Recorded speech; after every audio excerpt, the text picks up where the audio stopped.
लोग तुम्हारी चिता की आखिरी लकड़ी के जलने तक का वेट करेंगे और जब वो आखिरी लकड़ी भी जल करके बुझ जाएगी तब तुम्हारा भाई, बेटा, दोस्त ये सब अनंत समय के लिए तुम्हें शमशान में छोड़कर तुम्हारी अगली यात्रा के लिए अलविदा बोलकर छोड़कर वापस अपने घरों में लौट जाएंगे।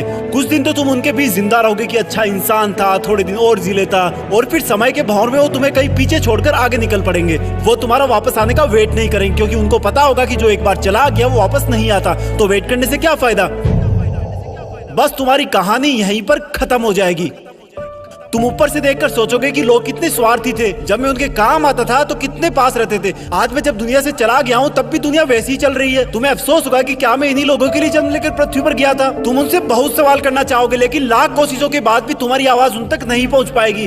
तुम वापस आकर फिर से दोबारा जिंदगी जीना चाहोगे क्योंकि तुम्हें जिंदगी जीने का मतलब तब समझ में आ चुका होगा। तुम्हें महसूस होगा कि तब तुम अपनी लाइफ में अपने आसपास के माहौल में खुद को कितना भूल गए थे। तुम्हें जवाब मिल चुका होगा कि क्यों तुम अपने सपने पूरे नहीं कर पाए, क्यों तुम अपने सपनों की गाड़ी नहीं खरीद पाए, क्यों तुम अपने सपनों का घर नहीं बना पाए, क्यों तुम अपने बच्चों को अच्छी शिक्षा नहीं दे पाए, क्यों तुम अपना करोड़ों का बिजनेस खड़ा नहीं कर पाए, क्यों तुम्हारे सपने सिर्फ सपने बन के रह गए। तुम्हें सबसे बड़ी सीख ये मिल चुकी होगी कि अगर अगले जन्म में कुछ भी ना कर पाया ना तो कम से कम टाइम वेस्ट नहीं करूंगा। तुम चाहोगे कि काश 2 मिनट, सिर्फ 2 मिनट और मिल जाए तो हिस्ट्री में जाकर अपने बेटे के साथ खेल सकूं, अपनी बेटी की शादी किसी और के साथ करा सकूं, अपनी माँ से अपनी गलतियों की माफी मांग सकूं, अपने पापा के सहारे की लकड़ी की जगह अपने हाथ से सहारा दे सकूं। तब तुम्हें लगेगा कि उस वक्त मेरे पास 24 घंटे थे, 52 हफ्ते थे, कई दशक थे, लेकिन मैंने कितना टाइम वेस्ट किया। माँ जगाते जगाते थक जाती थी लेकिन तुम रात को देर तक पढ़ने के बहाने से सुबह 8 बजे तक सोते रहते थे, जबकि असलियत ये थी कि तुम चैटिंग करते रहते थे, अपनी फोटोज को एडिट करके अपने आप को स्मार्ट दिखाते थे, गंदे वीडियो देखते थे। कितना टाइम वेस्ट करते थे तुम। जब माँ का फोन आता था तो तुम अपने जवानी वाले प्यार के साथ बिजी रहते थे और जब तुम्हारी माँ सो जाती थी तब तुम फॉर्मेलिटी के लिए एक मिस कॉल छोड़ दिया करते थे ताकि तुम सुबह ये दिखावा कर सको कि तुमने इतनी रात को भी कॉल बैक किया। Shame on you idiot. तुम हर काम को, पढ़ाई को कल पे टाल दिया करते थे। जो हाथ तुम्हारे बूढ़े माँ बाप को सहारा देने चाहिए थे वो हाथ हमेशा बिना मतलब ही मोबाइल पर उंगलियां फिराने में बिजी रहता था। तुमने कितने घंटे सुबह लेट उठने की वजह से बर्बाद किए। उन घंटों को मिला के कई दिन बन जाते। दिन से महीने और महीनों से कितने साल की जिंदगी तू एक्स्ट्रा जी सकता था। मेहनत करके अपने सपने पूरे कर सकता था, अपने माँ बाप को भी कहीं घुमाने ले जा सकता था, अच्छी किताबें पढ़ के अपनी लाइफ में कितनी वैल्यूज ऐड कर सकता था। अब मरने के बाद 1 मिनट तो क्या, 1 माइक्रो सेकंड भी नहीं मिल सकती तुझे क्योंकि जिंदगी में कितने ही साल पहले ही मिल चुके थे तुझे। पर थैंक गॉड कि ऐसा कुछ भी नहीं हुआ। अभी तुम अभी मरे नहीं हो।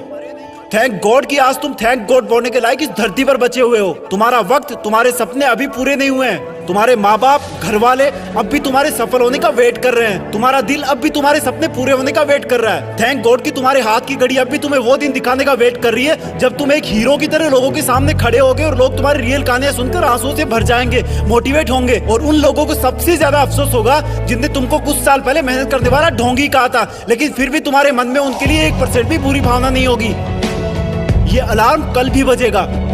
अगर तुम उठ गए तो ये तुम्हारे जिंदा रहने का सबसे पहला सबूत होगा।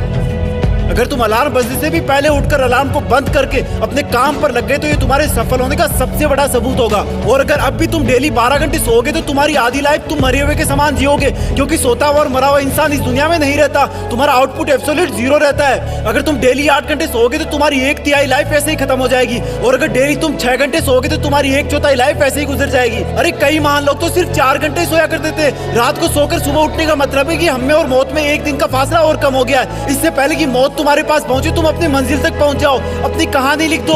जो लाइफ में करना चाहते हो वो कर लो, पर कम से कम सुबह जल्दी उठना सीख लो क्योंकि तुम ज्यादा जीने के लिए अपनी उम्र नहीं घटा सकते। सिर्फ और सिर्फ बची हुई जिंदगी में टाइम मैनेज करके अपना टाइम बढ़ा सकते हो। तुम्हें करना होगा, तुम कर सकते हो। You can do it.